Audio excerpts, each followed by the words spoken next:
Hi, welcome to Quilting with Lori. My name is Lori Dickman, and today we are on week number 29 of our 52-week series of Scrappy Blocks.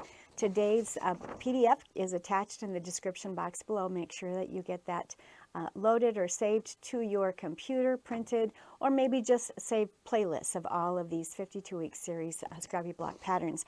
This one I'm calling Mint Sherbet. It reminds me of bowls of Mint Sherbet ice cream.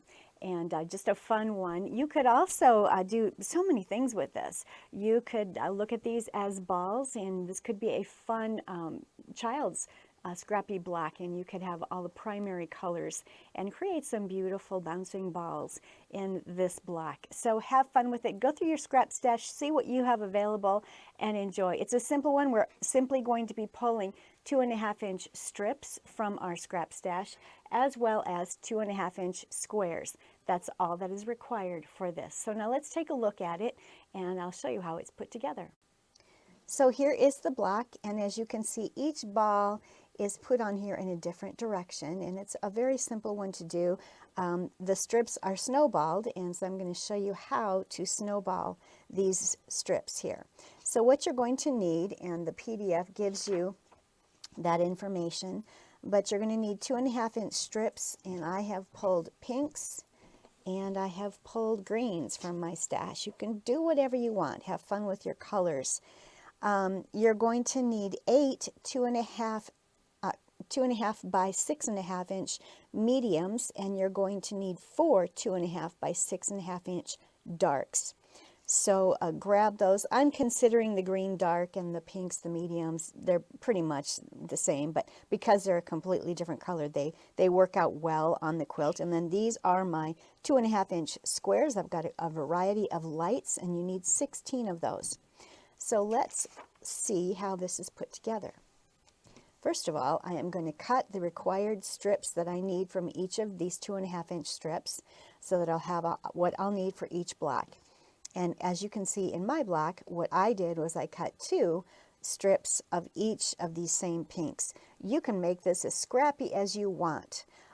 The goal is to use up your scrap stash, so have fun with it. So let me go ahead and get those cut up, and I'll be right back and show you what I've got available for this block. All right, so you see I have grouped these next to my sewing machine in 3 rows of 3 with the green strip in the middle. And this one is, this corner section here is going horizontally. This one's going vertically, horizontally, vertically. And now I'm taking my 2.5-inch squares, and I am simply placing them in a corner. I'm kind of just doing this real scrappy. And they are all being placed on the strips because we are going to snowball these strips. So I'm going to show you how that is done here in just a minute. I think I'll move this one over here. Let's see.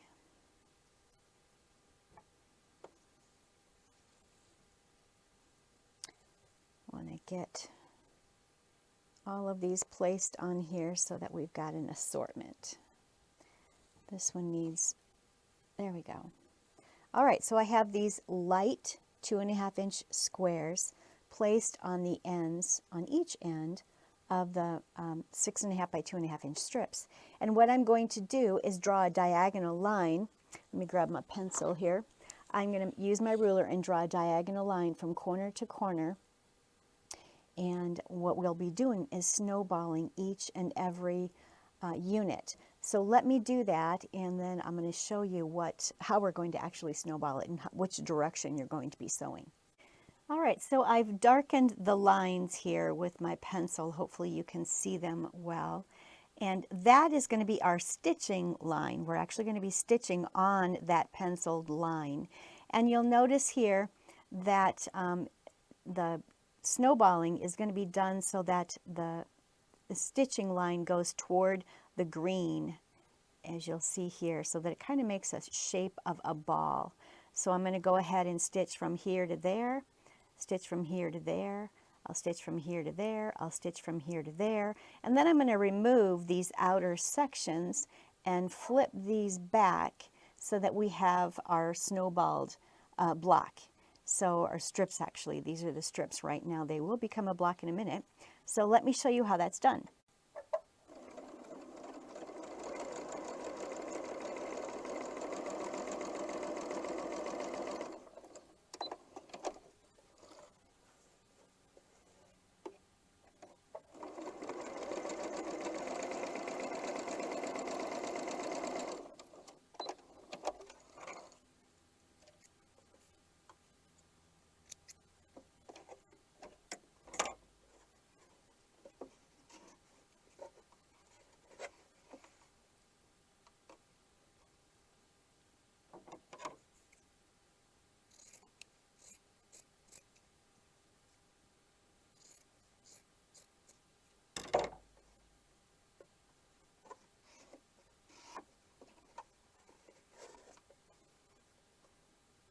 So here was the first one that I stitched. I simply sewed from here to here and removed this excess. I sewed from here to here and removed this excess, and then I've opened them and pressed them right now with my fingers. And so this half of that ball is ready. The pink half is ready to go to be stitched with the green. And now I've just finished stitching the second half, the pink one. And so it is stitched on the line, and now I'm going to remove the outer sections here just like I did with the other one. And I'm saving these little bits here. I'm going to put them in my crumb quilt container because I'll be doing a crumb quilt here in a few weeks for you. So now this second half of the ball is ready, and I'm just going to press this open here. Now let me move these out of the way. I am ready to put each of these on the sides of this green strip. So I'm going to go ahead and sew that together next, and I'll show you what that looks like in just a moment.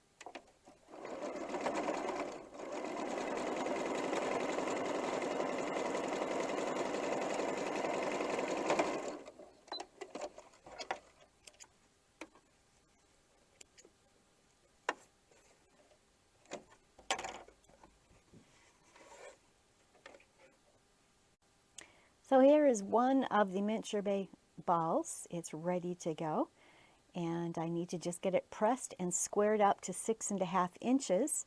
So I'm going to make the other 3 units the same way, where I will be snowballing each edge of the strip with a light colored 2.5 inch square. I'll trim away the excess, fold it back and press it, and that's what creates that adorable ball. It's called snowballing. So we've snowballed the strips, and then we've added the strip in the center. And again, this would be a fun quilt if you made it really, really scrappy. Be a great baby quilt if you had a lot of baby-themed fabrics. What else would be fun is if you had, you could do an I Spy fabric in the center here on each one of these balls. If you had a lot of primary colors that you could use for a child and some I Spy fabric, that would really be fun. So look through your stash, see what you have, and start making these wonderful little blocks. So I'm going to go ahead and do the other 3, and then I'm going to show you how it goes together.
So here are the blocks. I just learned as I was reviewing some of my video clips, at the last couple of video clips, my mic lost its sound.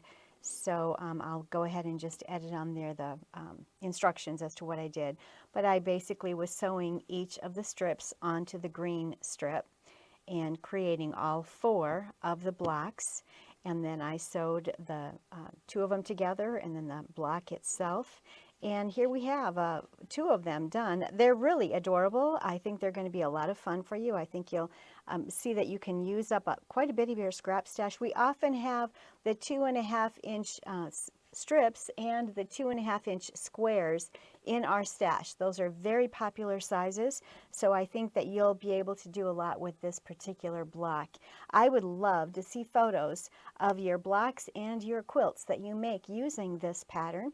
So please don't hesitate to go out to my Facebook page. It's Quilting with Lori, and then look up my Scrap Up Your Stash group page and register there. We'd love to have you join us and post some pictures. We love to be inspired by other quilt blocks and quilts that quilters are making around the country. Thank you so much for joining me today. I'm really enjoying scrapping up my stash and using my stash to make some beautiful blocks, and I hope that you are as well. And I'm going to link some videos below. I had one of my recent ones from this past Saturday was scrapping up your stash using a foundation strip piece technique. I'm showing you how to do that to create a tote bag to carry our scrap stash to retreats. So check that out. I'll have it linked below. I'll also link my National Quilting Day Scrap Up Your Stash video so that you can see that and check that out if you haven't already seen that. Lots of fun, and there's so many ways that we can use up our scrap stashes. So make sure you watch those videos. Enjoy. If you have any questions, go ahead and comment below. I love to read comments from my viewer. If you have any questions, or if you want to ask me something that you don't want public and you'd like to share that with me privately, you can certainly go out to my Quilting with Lori website, quiltingwithlori.com, and there's a contact link there, and you can go ahead and contact me directly and ask questions or give information, etc. I'd sure love to hear from my viewers. Hope you enjoyed today's Scrappy Block, and I look forward to seeing you again next Monday for Week 30's Scrappy Quilt Block. See you then. Happy quilting.